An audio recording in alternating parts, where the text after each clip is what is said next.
Hello there. Tonight I want to discuss with you a topic which has been overlooked by many, in fact a majority of people. We're going to be discussing the right to keep and bear arms and what a right is relative to a privilege. But not only get caught up in the second, but every amendment that we have in the Bill of Rights, all 10, they're all individual rights, not given to us by the Constitution or a magnanimous, generous government. We are simply born with these rights. They are known as unalienable rights. Unalienable is an adjective, and unalienable means incapable of being repudiated. It's not given to us by anybody, and for that very reason, it cannot be taken away by anybody. We want to understand this. And it's such a simple concept when you discuss it. But actually applying it from the paper into an illustration in motion, it's just a different story. Rights versus privileges. A right is something you have the sovereign authority to do because there isn't a higher authority to get permission from.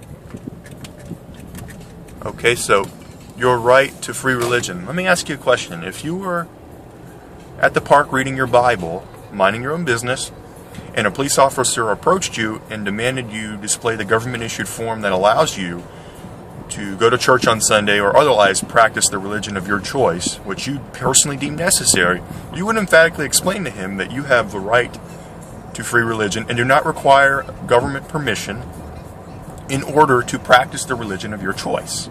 It is your right. You make the final decision. Now let's move to the Second Amendment. A well-regulated militia being necessary to the security of a free state, the right of the people to keep and bear arms shall not be infringed.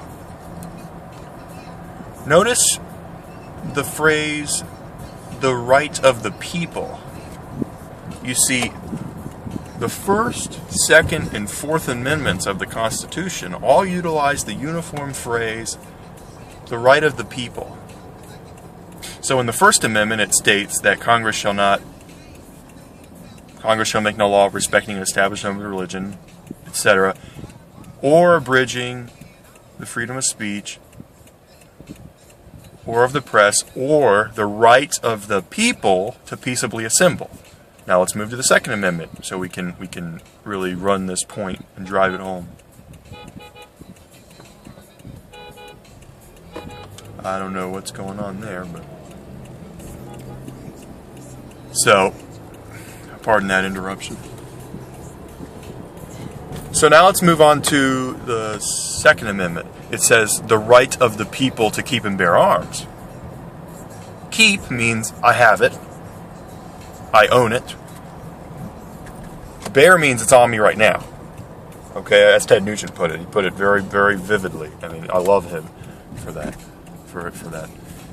You need to understand these concepts. They are simple concepts, but they're often overlooked, and because of that fact, we find ourselves in a similar mess as we are right now. We're in a terrible mess right now. Do you need to obtain a concealed carry permit prior to carrying a firearm? What do you say? I say no. Bear means it's on me right now, and you cannot have it. It's mine. So you need to understand this. This is just something that's been overlooked to such a high degree, and it makes me physically sick when I hear somebody say, I need to go apply for my concealed carry permit so I can carry it, so I can keep it on me at all times and protect my family. I understand you want to protect your family. I then understand, in addition to that, you want to be okay with the government. But you need to understand the foundation of our government, how we got here, how we came to be, what train of events caused us to develop as 13 colonies. The Bill of Rights has a preamble. Many people know the Constitution has a preamble, beginning with "We the People." Now, the Bill of Rights also has a preamble. A preamble is a statement of purpose. It explains why this document is being written on parchment. The preamble to the Bill of Rights. The conventions of a number of the states, having at the time of their adopting the Constitution, expressed a desire, in order to prevent misconstruction or abuse of its powers, that further declaratory and restrictive clauses should be added, and as extending the ground in public confidence in the government will best ensure the benefit ends of its institution. Something to that effect. So we wrote the Bill of Rights to prevent misconstruction or abuse of government power. The Bill of Rights is a declaratory clause. Each individual clause, first, second, third, fourth, fifth, etc., they are declaratory and restrictive clauses. When we declared independence from King George, did we get on our knees and beg and kiss the Royal Highness's hand? No. We were declaring. We were drawing our line and saying, this is ours. Instead of you operating under the system known as the divine right of kings, where God not grants, but endows you with the power, you were born with those rights, and then you hand them out to your subjects. We are going to cut out that middleman. God is going to now endow us with the rights. We are born with them. They are unalienable, and they are individual unalienable rights. So just keep that in mind. It just really infuriates me when I hear I need to go get a permit to carry, as though that's just how it's been since the beginning, the founding of our country. George Washington was the first one to apply for that permit. No, he wasn't. He never.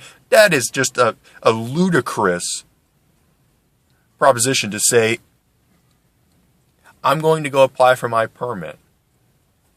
Permit for what? What do you have permission to do after you receive that permit that you didn't have before? I understand you want to protect your family. I commend you for wanting to protect your family. We need more people who are armed and ready to defend themselves against the evil which inhabits this world. But understand that you have unalienable rights. They are not endowed to you. They are not granted to you by a magnanimous, generous, giving, loving government or the Constitution. The Constitution doesn't grant us anything. The Constitution applies to the government, not us. They are restrictive clauses. That's all the Constitution is. Congress shall not, Congress shall not, Congress shall not. We grant Congress privileges. We grant the executive and the judicial branches privileges. Proof of this can be found in Article 1, Section 1, Clause 1 of the Constitution. All legislative powers herein granted shall be vested in a Congress of the United States. So please consider this. This is the foundation of our government, that we have rights and the government has privileges. You need to get this through your mind. We need to move on. So that's all I have to say tonight. And I may have appeared as though I'm upset, because I am. I'm very upset. Why do you need permission to carry? You don't. Get out there and carry.